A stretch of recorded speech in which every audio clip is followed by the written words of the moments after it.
ओम शांति। 1 अप्रैल 2025 आज की मुरली का मुख्य सार है। मीठे बच्चे, बाप नॉलेजफुल है, उन्हें जानी जाननहार कहना ये उल्टी महिमा है। बाप आते ही हैं तुम्हें पतित से पावन बनाने। तो बाप नॉलेजफुल है, लेकिन बाबा कहते उनको जानी जाननहार कहना ये उल्टी महिमा है। और वो क्यों आते हैं? पतित से पावन बनाने। तो बाबा के अंदर जो नॉलेज है हमें देने के लिए, वो है कि पतित से पावन कैसे बना जाए। इसलिए बाबा बहुत बार मुरलियों में कहते हैं कि तुम्हारी पर्सनल लाइफ में क्या चल रहा है, तुम्हारे मन में क्या चल रहा है। तुम्हारा मन रीड करने के लिए मैं नहीं आता हूँ, एक एक विचार पढ़ने के लिए, एक एक विचार एनालाइज करने के लिए मैं नहीं आता हूँ। तो बाबा ने कहा जानी जाननहार उस वे में कहना ये भी उल्टी महिमा है, लेकिन मैं नॉलेजफुल हूँ। मुझे ये पता है कि तुमको पतित से पावन कैसे बनाया जाए, तुम पतित कैसे बने और तुमको पावन कैसे बनाना है। उसके बाद प्रश्न है, बाप के साथ साथ सबसे अधिक महिमा और किसकी है और कैसे? बाप के साथ साथ सबसे अधिक महिमा और किसकी है और कैसे है? बाबा ने उत्तर दिया, पहला, बाप के साथ साथ भारत की महिमा भी बहुत है। किसकी महिमा है? भारत की महिमा भी बहुत है।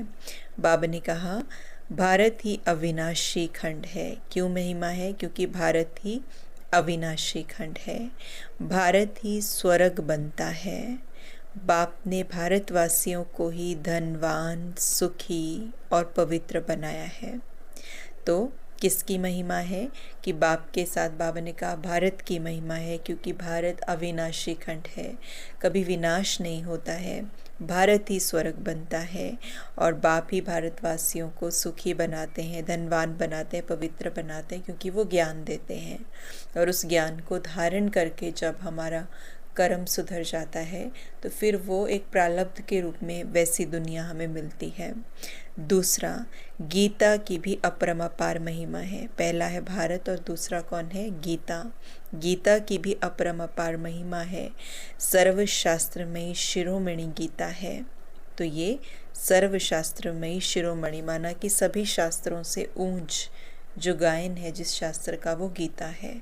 तो एक तो भारत की महिमा और एक गीता की। भारत की क्यों? क्योंकि अविनाशी खंड है, स्वर्ग बनता है।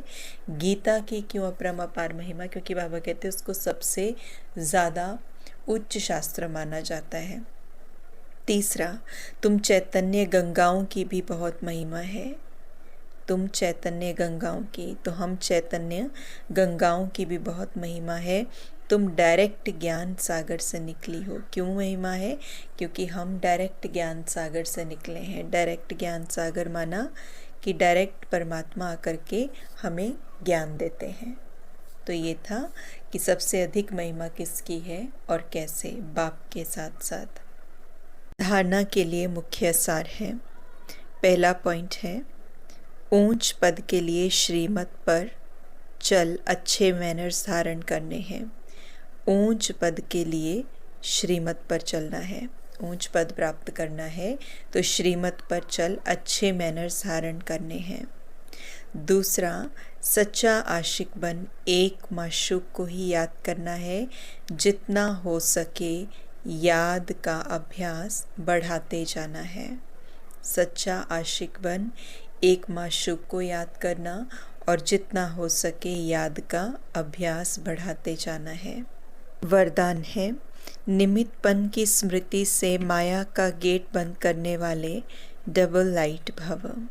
निमित्तपन की स्मृति से माया का गेट बंद करने वाले डबल लाइट भव।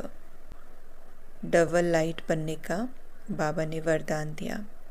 जो सदा स्वयं को निमित्त समझकर चलते हैं उन्हें डबल लाइट स्थिति का स्वतः अनुभव होता है। किन बच्चों को डबल लाइट स्थिति का अनुभव होगा? जो सदा स्वयं को निमित्त समझकर चलते हैं। करावन हार करा रहे हैं, मैं निमित्त हूँ। इसी स्मृति से सफलता होती है। मैंपन आया अर्थात माया का गेट खुला। निमित्त समझा अर्थात माया का गेट बंद हुआ। तो निमित्त समझने से मायाजीत बन जाते हैं, डबल लाइट भी बन जाते हैं। साथ साथ सफलता भी अवश्य मिलती है।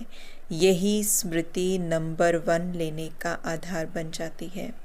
आज बाबा ने विशेष हमें डबल लाइट बनने के लिए कहा, डबल लाइट बनने का वरदान दिया, और उसके लिए बाबा ने कहा एक कंडीशन ज़रूरी है, खुद को हमेशा निमित्त समझना, इंस्ट्रूमेंट समझना।